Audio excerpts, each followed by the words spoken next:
আসসালামু আলাইকুম ওয়া রাহমাতুল্লাহ।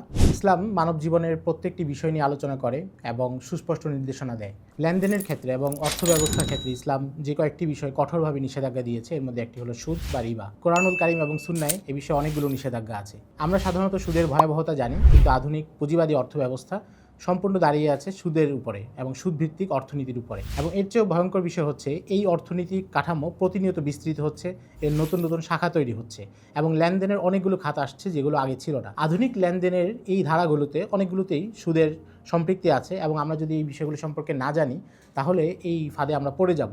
তো এই বিষয়ে খুবই চমৎকার একটা বই আমার সামনে আছে, ফিকুর রিবা, মুফতি সাজ্জাদুর রহমানের লিখিত, যেটা প্যানফিল্ড প্রকাশনী থেকে প্রকাশিত হয়েছে। এই বইয়ে তিনি আধুনিক লেনদেনের ক্ষেত্রে যেই জায়গাগুলোতে রিবা আছে এগুলোকে চিহ্নিত করেছেন এবং এগুলোর ইসলামী সমাধান দিয়েছেন যে এই ক্ষেত্রে আমরা কীভাবে বাঁচতে পারি বা বিকল্প ব্যবস্থা কী হতে পারে। এবং এর শুরুতে তিনি সুদের পরিচয় নিয়েও দীর্ঘ আলোচনা করেছেন।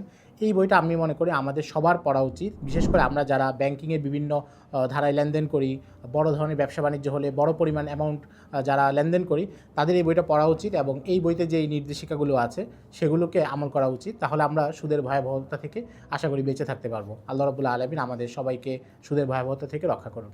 চমৎকার এই বইটি অর্ডার করতে ইনবক্স করুন jazeera.com-এ।